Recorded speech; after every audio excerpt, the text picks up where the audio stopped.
ॐ अज्ञानतिमिरान्धस्य ज्ञानाञ्जनशलाकया चक्षुरुन्मिलितं येन तस्मै श्रीगुरवे नमः। गुरवे गौरचन्द्राय राधिकायै तदालये कृष्णाय कृष्णभक्ताय तद्भक्ताय नमो नमः।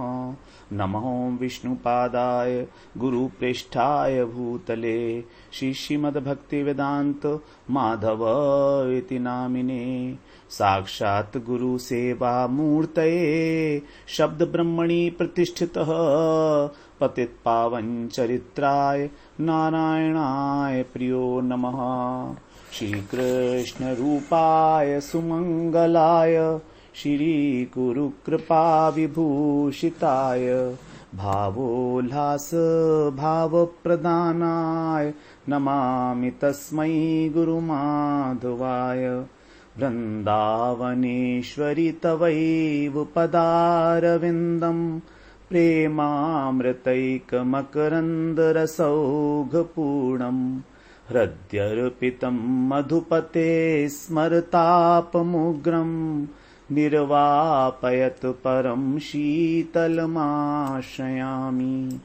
तवैवास्मि न जीवामि त्वया विना इति विज्ञाय देवी त्वं नय मां चरणान्तिके। श्रीकृष्ण चैतन्य प्रभो नित्यानंद श्री अद्वैत गदाधर शिवसदि गौरभक्तवृंद। हरे कृष्ण कृष्ण कृष्ण हरे हरे, हरे राम राम राम हरे हरे। हरे कृष्ण। सर्वप्रथम मैं अपने गुरुपाद पद्म ओम विष्णुपाद अष्टोत्तर शत श्री श्रीमद् भक्ति वेदांत माधव गोसाई महाराज के चरण कमलों में अनंत कोटि दंडवत प्रणाम ज्ञापन करता हूँ। हम लोग श्री कृष्ण कर्णामृतम का श्रवण कर रहे हैं बिल्वमंगल ठाकुर के द्वारा रचित। इसमें हम लोग श्रवण कर रहे हैं भगवान किस प्रकार से आ रहे हैं बिल्वमंगल ठाकुर के पास। इस स्फूर्ति में उनकी गमन भंगी आगमन भंगी किस प्रकार से भगवान जो है आए हैं 78, 79, 80 और 81। तो 4 श्लोकों के अंदर, क्योंकि अब स्फूर्ति के अंदर ही उनको ऐसा लग रहा है कि कृष्ण जो हैं वेणु बजाते हुए मंद मंथर गति से मतवाले हाथी की तरह से और उनके समीप चले आ रहे हैं, धीरे धीरे उनके पास आ रहे हैं। तो और भी उनको स्पष्ट रूप से दिखाई दे रहा है। उनकी मुख माधुरी का दर्शन कर रहे हैं, मुख के माधुर्य का, दंतावली का। हम लोगों ने 80वें श्लोक में श्रवण किया कि किस प्रकार वहां पर उनके मुखचंद्र से त्रिवेणी की धारा निस्सृत हो रही है। जो दांत हैं उनके, उनसे जो है शुभ्र एक गंगा की भांति, जो उनकी कटाक्ष है वो नीलिमा अर्थात यमुना, और जो अधरों की अरुणिमा है वही है सरस्वती। तो मानो गंगा यमुना सरस्वती की त्रिवेणी को प्रभावित करते हुए इस प्रकार से वो अत्यंत कृपा से भरे हुए कटाक्ष के द्वारा मुझे देखते हुए, राधा कटाक्ष भरितेन विलोकितेन, अर्थात जो कटाक्ष राधा जी को भी देख रहे हैं और मुझे भी देख रहे हैं, अथवा जो राधा जी के कटाक्ष से पोषित उनके कटाक्ष हैं, उनकी चितवन है, उससे भरकर मुझे देख रहे हैं विलोकितेन। इस प्रकार से उनको अनुभव हो रहा है बिल्वमंगल ठाकुर को। बड़ा सुंदर यहाँ पर अब बताया गया है कि किस प्रकार भगवान की आगमन भंगी है। अब 81वां श्लोक जो है इसी प्रसंग के अंदर जो है चौथा श्लोक है हमारा। तो यहां पर कह रहे हैं, त्रिभुवन सरसाभ्याम दिव्यलीलाकुलाभ्याम दिशि दिशि तरलाभ्याम द्रप्तभूषादराभ्याम अशरण शरणाभ्याम अद्भुताभ्याम पदाभ्याम अयमयम मनुकूजत वेणुरायाति देवः। इसका पद्यानुवाद इस प्रकार से है। त्रिभुवन को सरसाने वाले दीप्त विभूषण से भूषित, दृष्टि मात्र के शीश से शीतल करता, दिव्य विलासों से रूषित, अरक्षितों के सच्चे रक्षक, ऐसे चरणों से वह देव, चले आ रहे वेणु बजाते, करते कृपा दृष्टि स्वमेव। स्वयं ही वो कृपा दृष्टि कर रहे हैं। अयम अयम अनुकूजत वेणुरायाति देवः, यहां पर भी देव शब्द का प्रयोग किया गया है। देव शब्द का अर्थ है जो अत्यंत क्रीड़ामय है और जो स्वप्रकाश वस्तु हैं, अर्थात अपनी द्युति, उनकी जो मुख कांति है उससे समस्त दिशाओं को उज्जवल करते हुए, असाधारण द्युति और क्रीड़ा से युक्त ऐसे श्री कृष्ण। तो दिव धातु जो है वो हम लोगों ने जैसे श्रवण किया, ज्योति और क्रीड़ा इन दो अर्थों में प्रयोग की जाती है। और यहां पर कह रहे अयम अयम, यही है अयम। पहले आया था इससे पहले स्वयं स्वयं, कि ये वही है, पहचान लिया था। अब यहां पर कह रहे स्वयं 79 में 79वें श्लोक में। अब यहां पर कह रहे हैं अयम अयम, तो दो बार पुनरुक्ति है। अत्यंत आश्चर्य है उनको कि ये तो वही है, यही है, जैसे पहचान लिया हो। जब हम किसी व्यक्ति को पहचानते हैं तो दो बार बोलते हैं, अरे ये तो यही है। तो इस प्रकार संभ्रम से युक्त होकर और पुनरुक्ति आई है अयम अयम।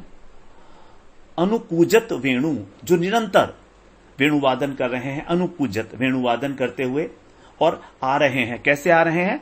क्या किसी साधन में बैठकर, किसी यान में बैठकर नहीं, बल्कि अपने अद्भुत चरणों से, अद्भुत श्री चरणों से चलकर आ रहे हैं।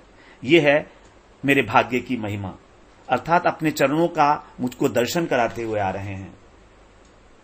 तो उन चरणों की जो महिमा है वो यहां पर अब उससे पहले बताई जाएगी। पहले, दूसरे और तीसरे लाइन के अंदर जो बताई गई है उन चरणों की क्या महिमा है। तो यहां कृष्णदास कविराज गोस्वामी बताते हैं कि श्लोक नंबर 12 में लीला शुक ने प्रार्थना की थी भगवान से, निखिल भुवन लक्ष्मी नित्य लीलास्पदाभ्याम, कमल विपिन वीथि गर्व सर्व कर्षाभ्याम, प्रणमद भयदान प्रौढ़ि गाढ़ाद्रताभ्याम, किमपि वह तुचेतः कृष्ण पादाम्बुजाभ्याम। बड़ी व्याकुलता से वहां पर प्रार्थना की थी, किमपि वह तुचेतः कृष्ण पादाम्बुजाभ्याम, कि वो जो कृष्ण हैं, क्या वो मेरा चित्त उनको कभी धारण करेगा, कृष्ण के श्री चरणों को, उन पाद पद्मों से मेरा चित्त क्या किसी एक अनिर्वचनीय सुख को धारण करने में समर्थ होगा जब मैं उनका दर्शन करूंगा। जो कैसे हैं पाद पद्म? निखिल भुवन लक्ष्मी, समस्त भुवनों की शोभा, अखिल कोटि ब्रह्मांड नायक है भगवान। तो सारी शोभा जो है वो यहीं से निस्सृत हुई है, यहीं से निकली है, उसके उत्स हैं, उद्गम स्थान है।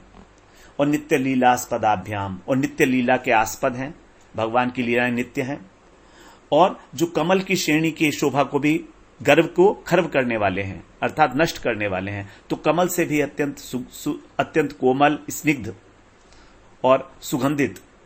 और सबसे बड़ी बात, प्रणमद अभयदान, अर्थात जो उनके प्रणत हैं, जो उनके शरणागत हैं, उनको अभयदान देते हैं।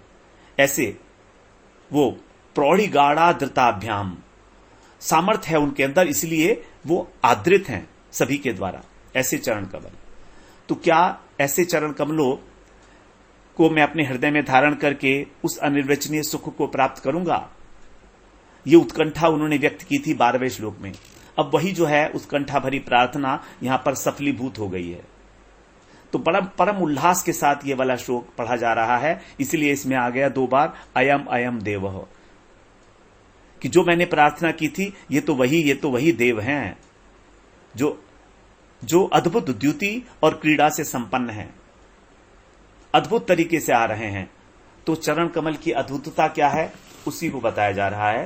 त्रिभुवन सरसाभ्याम, जो तीनों लोकों को आनंदित करने वाले हैं। त्रिभुवन के अंदर जितना भी रस है, जितना भी आनंद है, वो सब कृष्ण के चरणों से ही निकला है।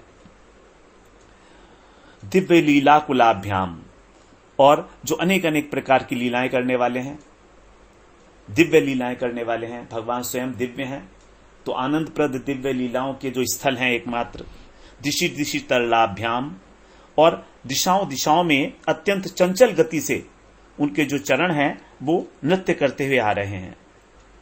अब जब नृत्य कर रहे हैं तो दृप्त भूषाधराभ्याम, उनके जो चरणों में नूपुर हैं, जो दृप्त माने उज्जवल, जो अत्यंत उज्जवल नूपुर हैं वो मुखर हो चुके हैं।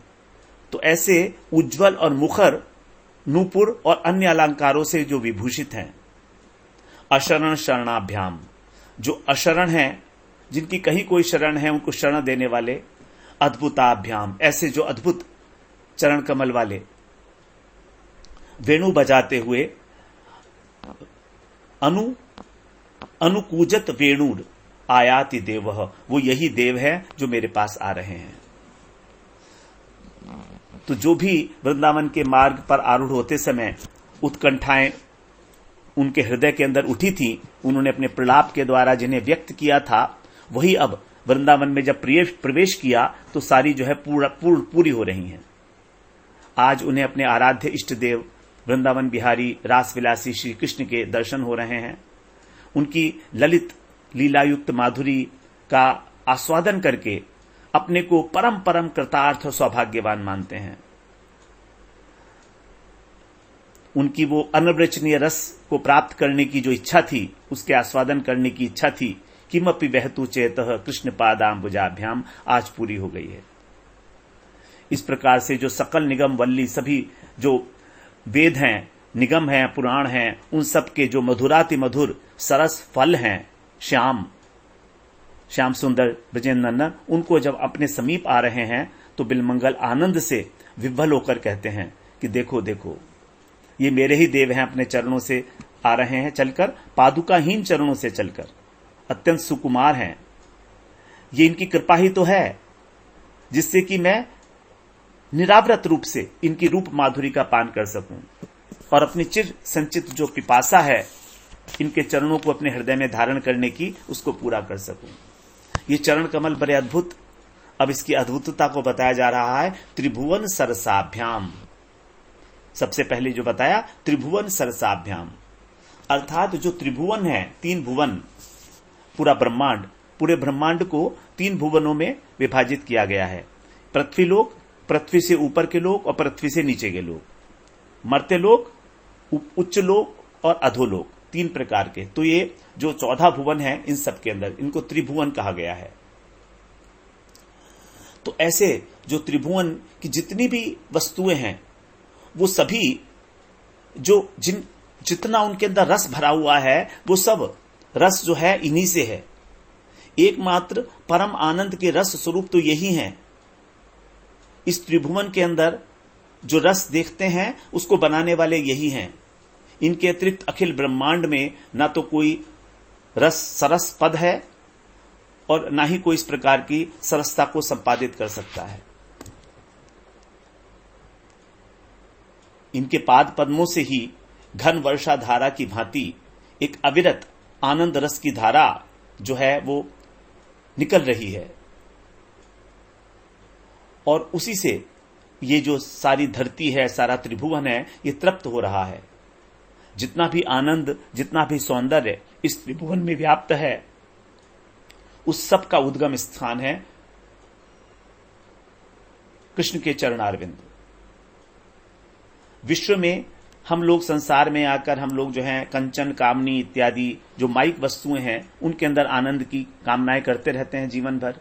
इसीलिए हमको कभी भी शुद्ध आनंद का अनुभव नहीं होता, केवल आनंद का आभास मात्र, और वो भी विकृत। 3 चीजें हैं। इस संसार का जो रस है वो विरस है, जो ज्ञान है निर्विशेष ब्रह्म ज्ञान, वो नीरस है, और जो भक्ति है वो सरस है। तो नीरस, सरस और विरस, विकृत रस। तो हम लोग तो विकृत रस का ही मात्र उपभोग करते हैं, जो शुद्ध आनंद का एक आभास मात्र कह सकते हैं जिसको। इसीलिए समस्त विश्व जो है, जितने भी प्राणी हैं, समस्त जन्म मरण और 3 प्रकार के तापों से, दुख ज्वाला से भरे रहते हैं। लेकिन जो विवेकशील पुरुष हैं, श्री कृष्ण के चरणों की आराधना करते हैं, वो भक्ति महारानी की कृपा से उस विशुद्ध माधुर्य का आस्वादन करके सदा सदा के लिए अपने को धन्य अनुभव करते हैं। तो उसकी गंध मात्र से ही, उस शुद्ध भक्ति धारा की गंध मात्र से ही, विषयानंद की बात तो दूर, जो ब्रह्म का आनंद है वो भी अत्यंत तिरस्कृत हो जाता है। कृष्ण पाद पद्म गंध जय जन पाए, ब्रह्मलोक आदि सुख तारे नहीं भाए। यदि किसी को कृष्ण पाद पद्म की गंध भी लग जाए, यदि भगवान की लीलाओं में जरा सा भी मन डूबने लगे, तो फिर ब्रह्मलोक पर्यंत सभी सुख जो हैं उसको नहीं भाते हैं। तो जिन चरणों से त्रिभुवन की समस्त वस्तुएं जो हैं वो परिपूर्ण हो जाती हैं आनंद से और रस से, ऐसे जो भक्ति रस के और श्रृंगार रस के एकमात्र प्रदाता हैं। एक ओर शिवजी हैं, सुखदेव, सनक आदि ऋषि, नारद, उद्धव, ध्रुव, प्रहलाद, अम्बरीश, ये सब भगवान के चरणारविंद को अपने हृदय में ध्यान धारण करके और भक्ति आनंद को प्राप्त करते हैं।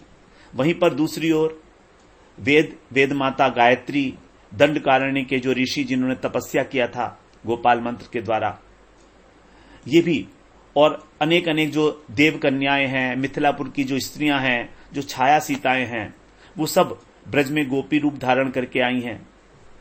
तो इस प्रकार से वो गोपियां जो हैं, इन चरणारविंदों को अपने हृदय में धारण करके इनसे श्रृंगारित होकर उसके आनंद का आस्वादन करती हैं। तो 2 प्रकार के भक्त बताए गए। एक तो भक्ति रस में डूबे हुए, जैसे शिव, शुक, ब्रह्मा, सनकादिक, नारद, उद्धव, जितने भी हमारे 12 महाजन हैं, उनके अतिरिक्त और भी ध्रुव, प्रहलाद, अम्बरीश इत्यादि, और बाकी जो श्रृंगार रस के प्रदाता जो गोपियां आई हैं, तो ऋषि जो है, कुछ गोपियां जो हैं श्रुतिचरी हैं, कुछ दंडकारण्य के ऋषि हैं उसके अंदर जो तपस्या कर रहे थे। तब भगवान राम ने उनसे कहा था, उनके हृदय में इच्छा पैदा हुई थी कि हम राम के साथ जो है विवाह करें, उनके साथ जो है हम लीला करें। लेकिन भगवान तो उस समय मर्यादा पुरुषोत्तम राम है, तो उनने मनी मन उनको सबको वरदान दिया था कि जब मैं कृष्ण के रूप में आऊंगा तब आप सब लोग मेरे साथ विहार करोगे। तो वही जो है गोपी बन के आई हैं, श्रुतियां भी गोपी बनकर आई हैं, देवलोक के अंदर जो लक्ष्मी हैं वो भी गोपियां बन के आई हैं। मिथिलापुर में जब भगवान राम का दर्शन किया था जिन स्त्रियों ने, उनकी भी जब इच्छा हुई थी तो वो सब भी इसी प्रकार से। तो इन सब गोपियों के हृदय के अंदर श्रृंगार रस को उद्दीप्त करने वाले भगवान के चरणारविंद हैं। इन युगल सरकार के दिव्य युगल चरणों से ही दिव्य विलास प्रकट हुआ है, और उसी विलास से ही श्रृंगार रस की सफलता है।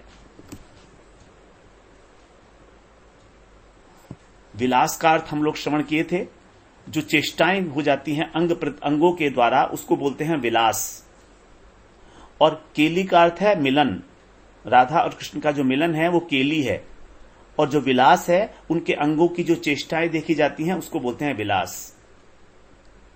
तो लीला विलास की जैसी प्रचुरता इन चरणों में विद्यमान है, ऐसी और कहीं नहीं।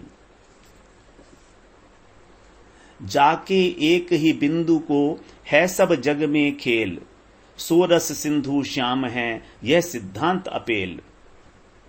कृष्ण रूप आनंद रस राधा रूप अगाध, हरो भरो तब होत जग आवत जब आह्लाद। हेम ऋतु मह रस रहें पै सूखी जात है पात, आवत ऋतु बहार जब फूल फूल हुलसात। श्रुतियां कहती हैं रसो वही सह, उनका स्वरूप जो है रसमय है, ब्रह्म जो है रसमय है। तो उससे उत्पन्न होने वाला जो कुछ भी है वो रसपूर्ण होगा। इसी को कहा गया है रस ही सो तरु ठाड़े, रस ही सो पात हरे, रस ही सो फूल भरे, रस ही जीवायो है। रस ही सो फल भावे, रस ही सो जल भावे, रस ही सो अन्न भावे, रस सार गायो है। रस ही सो रूप भले, रस ही सो बोल भले, रस ही की गारी भली, रस ही लुभायो है। रस ही आनंद रूप, रस की मूर्ति अनूप, रसो ऐसा श्याम, प्रेम वेद स्वयं गायो है। यदि रसराज श्री कृष्ण रसिक शेखर प्रकट नहीं होते तो फिर ब्रज में जन्म लेने की कामना कौन करता उस वैकुंठ को छोड़कर। लक्ष्मी जी स्वयं इस ब्रज में जन्म लेना चाहती हैं, इसीलिए कृष्ण का नाम है कोटि, साक्षात मनमथ मनमथ। साक्षात मनमथ मनमथ तभी हुए हैं जब वो राधा जी के साथ है, राधा मदन मोहन। तो कृष्ण का जो माधुर्य है, सर्वोत्तम माधुर्य, तभी प्रकट होता है जब वो किशोर जी के साथ होते हैं। यदि कृष्ण रसपूर्ण नहीं होते तो बताते हैं क्या क्या होता। कीर्तिदा जसोदा वृष भानु आदि गोपी गोप, कैसे या कलयुग माही धन्य पद पावते। कौन तप कर तो ब्रज माही बसी बेकू, कौन वैकुंठ के सुखनी बिसरावते। नागरिया जो पै राधा प्रकट न होती तो, श्याम पहु काम की विपत्ति घिरी आवते। छाए जाती चढ़ता जड़ता विलाय जाते कवि, सब जर जातो रस तो रसिक कहाँ गावते। यदि रस ही नहीं होता तो रसिक कहां से गाते, सब जगह जड़ता ही छा जाती। कौन वैकुंठ के सुख को बिसराकर इस ब्रज में आता, कौन यहां पर ब्रज में आने के लिए तपस्या करता। तो केवल राधा और कृष्ण के जो चरणारविंद हैं वही इस त्रिभुवन में सरस हैं, रसयुक्त हैं, अन्य को भी रस प्रदान करने वाले हैं। यही इस चरण कमलों की अद्भुतता है। और आगे बताते हैं ये चरण युगल कैसे हैं। दिव्य लीला कुलाभ्याम, दिव्य लीला कुलाभ्याम, 3 प्रकार की लीलाएं हम लोग यहां पर समझ सकते हैं इस पद के द्वारा। सबसे पहली जो लीला है वो लीला विलास, अर्थात दिव्य विलास के समूह। भगवान जितनी भी जो हैं वृंदावन में लीलाएं करते हैं, विलास करते हैं, उस सब के समूह से ये युक्त हैं। दूसरी, जब गजराज द्रौपदी इत्यादि पुकारते हैं तो भी ये चरण कमल उन पर कृपा करने के लिए व्याकुल हो जाते हैं, तुरंत दौड़कर जाते हैं। जब गजराज ने आर्त होकर पुकारा था तब भगवान जो हैं वो अपने वाहन के ऊपर, गरुड़ के ऊपर बिना सिंहासन लगाए ही बैठ गए। गरुड़ ने कहा भगवान मैं कुछ सिंहासन लगा तो लूं आप, तो भगवान उसके ऊपर उछलकर बैठे हैं कि नहीं गरुड़ चलो, बहुत जल्दी है। ऐसे पुकारा क्योंकि जो गजराज डूबने वाले थे, गजेंद्र और ग्रह के युद्ध जब चल रहा था 1000 वर्षों तक, तो केवल उनकी तिल मात्र पीठ जो है वो जल के ऊपर रह गई थी। उसी समय जब उन्होंने पुकारा था एक कमल को अपनी सूंड में उठाकर, तो भगवान जब वाहन पर अपने आए हैं तो इतनी तेजी के साथ आए हैं कि भगवान ने उछलकर उस कमल को जो है कैच किया है और उसको ग्रहण करते ही उन्होंने अपने सुदर्शन चक्र से ग्रह का जो है सिर काट लिया था। तो ऐसा दिव्य लीलाएं जो भगवान करते हैं, दिव्य लीला कुलाभ्याम। और तीसरा तो हम जानते हैं गोपियों के साथ जो उन्होंने रास क्रीड़ा की है, जो भगवान को स्वयं ही अत्यंत मुग्ध कर देती है। भगवान ने आदि पुराण में कहा है अर्जुन से कि अर्जुन मेरी सारी लीलाएं बड़ी मनोहर हैं, लेकिन ये रास लीला तो पता नहीं कैसी है, जब भी मैं इसका स्मरण करता हूं मेरे मन में कुछ कुछ होता है।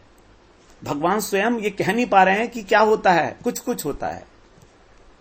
इतनी मनोहर लीला है जो कृष्ण को भी जो है मुग्ध कर देती है, भगवान की रास लीला। इस प्रकार से जो उनका विलास है, गज गति को भी लजाने वाला, मंद मंथर गति से चलने वाले। और फिर आगे कह रहे हैं दिशि दिशि तरलाभ्याम, दिशि दिशि दिशाओं में, सभी दिशाओं में। तरलाभ्याम मतलब अत्यंत चपल हैं, चंचल हैं। रास मंडल में जब भगवान नृत्य कर रहे हैं तो सभी गोपियों के पास जाते हैं तो महाचंचल हैं, अलाज चक्र की भांति वहां पर हल्लीक नामक जो नृत्य है वो उसके द्वारा, जहां पर एक नायक होता है और अनेक नायिकाएं होती हैं, उसको बोलते हैं हल्लीश नामक जो नृत्य है वो रास क्रीड़ा में, इसलिए महाचंचल हैं। और ऐसे चंचल होने के कारण उनके जो चरणों में नूपुर बंधे हैं, उज्जवल नूपुर बंधे हैं, वो भी शब्दायमान हो रहे हैं।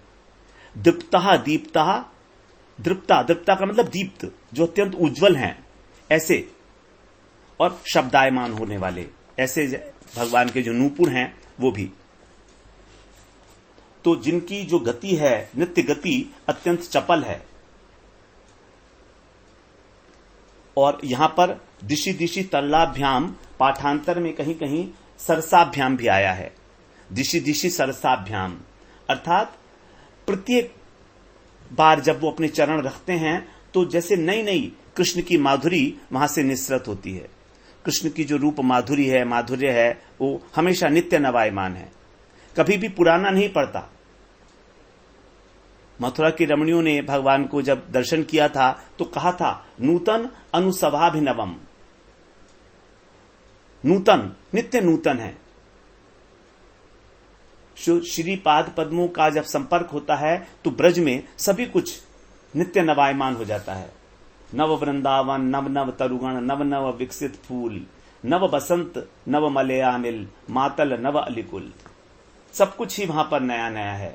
नव युवती गण नव उमताई, नव रसे कानन निधाई, नव युवराज नवल नव नागरी, मिलिए नव नव भांति, निति निति ओइछन नव नव खेलत, विद्यापति मति भांति।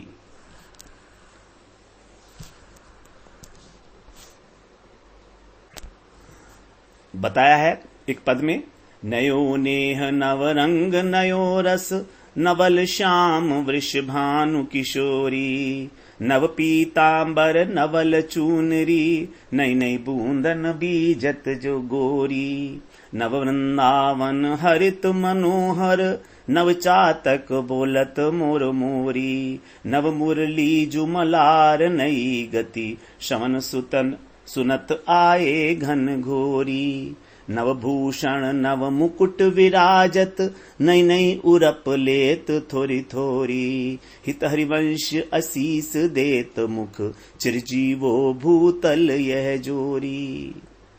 श्यामा श्याम को जो प्रेम है, जो रूप है, वो नित्य नवायमान है। उनसे संबंधित सभी वस्तुएं उनकी भांति ही नित्य नवीन बनी रहती हैं। तो वर्षा काल में एक नवीन सुषमा ने जब श्यामा श्याम के हृदय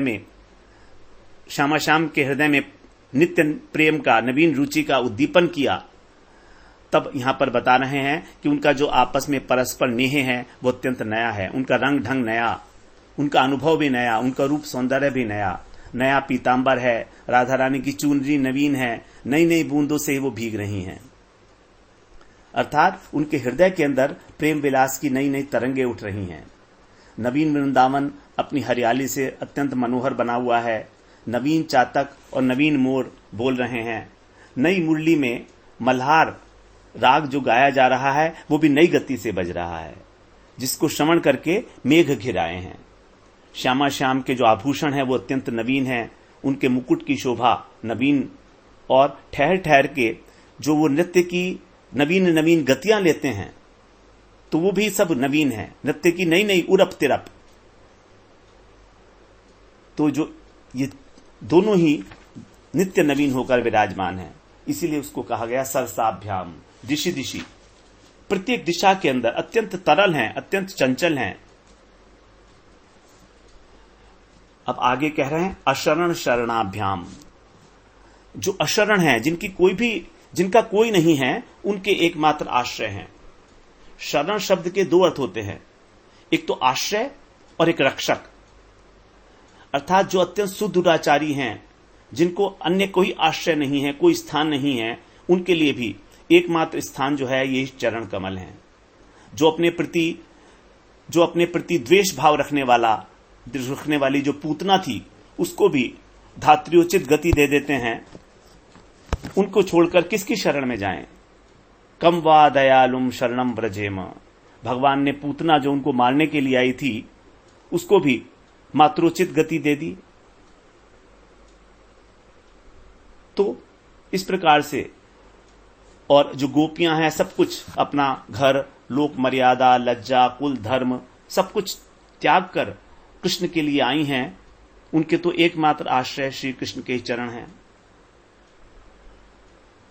दूसरा शरण का अर्थ होता है जो अभिष्ट वस्तु की रक्षा करते हैं, अभिष्ट पूर्ति करते हैं, अर्थात जिनकी अभिलाषा अन्य कोई पूरी नहीं कर सकता, उनकी अभिलाषा को पूर्ति करते हैं और उसकी रक्षा भी करते हैं। ऐसे हैं ये चरण कमल।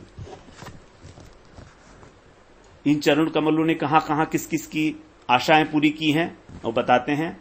दंडक वन वासिन कैलाश गिरी वासी की, ब्रह्मपुर वासी की हु आश ब्रज धुरी है। जनकपुर नारिन की, देवपुर नारिन की, वेद ऋचा नारिन की, साध ब्रज पूरी है। बलिराज कन्या की, सावित्री छाया सीता की, लंकेश भगनी की हु प्यास ब्रज धुरी है। नंद के लाल सम शुभ न उदार को, गोकुल पुरी सम नहीं को प्रेम पूरी है। इस ब्रज की भांति कोई और पुरी नहीं है और ना ही नंद के लाल के समान कोई उदार है, जिन्होंने सबकी सब प्रकार की इच्छाएं पूरी की हैं। कृष्ण सब प्रकार की इच्छाओं को पूरा करने के एकमात्र आश्रय हैं, एकमात्र स्थल हैं। इसीलिए भगवान के चरण कमलों के लिए प्रार्थना करते हुए कह रहे हैं, ध्येयं सदा परिभवग्नमभीष्ट दोहम, तीर्थास्पदं शिव विरंचिनुतं शरण्यं। भृत्यार्तिहं प्रणतपाल भवाब्धिपोतम्, वंदे महापुरुष ते चरणारविंदम।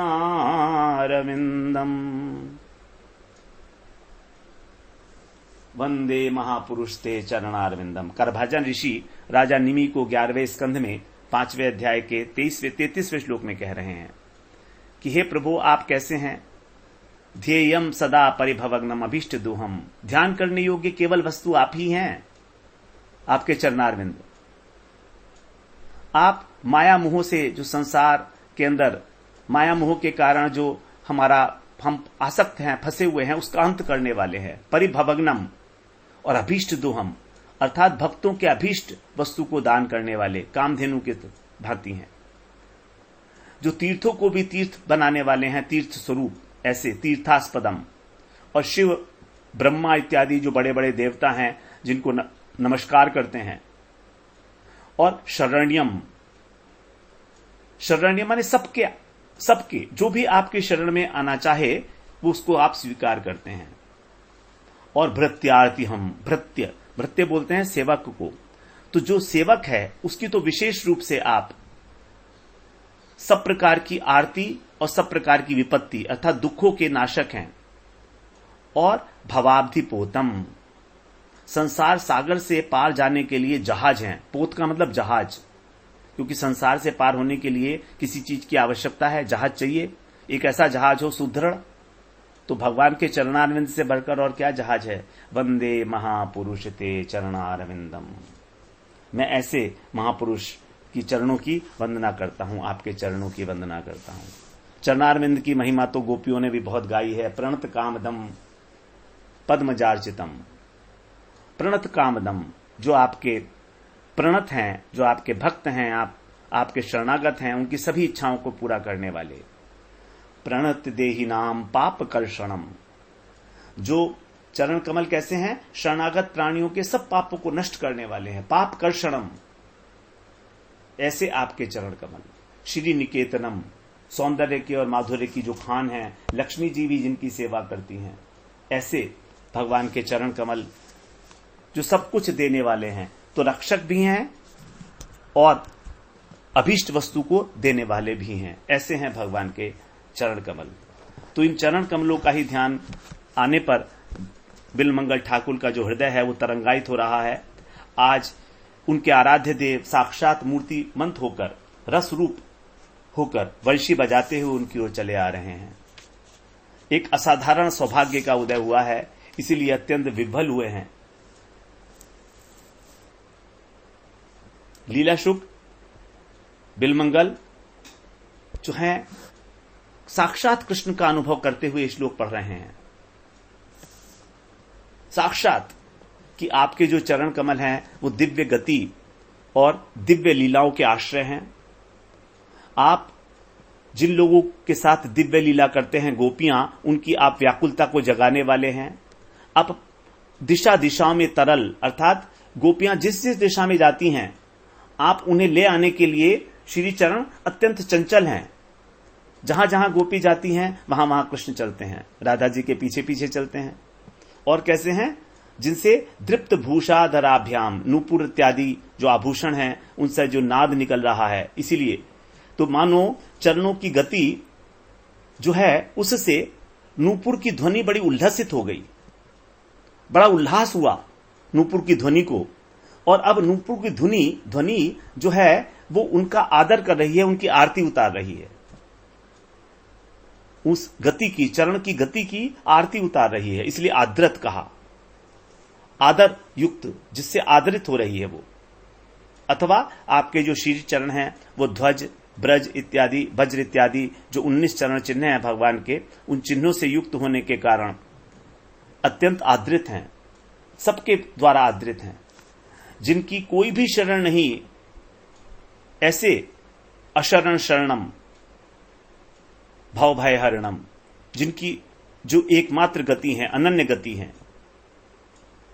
पहले बिलमंगल ठाकुर कह रहे हैं कि आप कौन है? मेरे अनन्य बंधु हैं, अर्थात मेरा और कोई नहीं है, न अन्य इति अनन्य।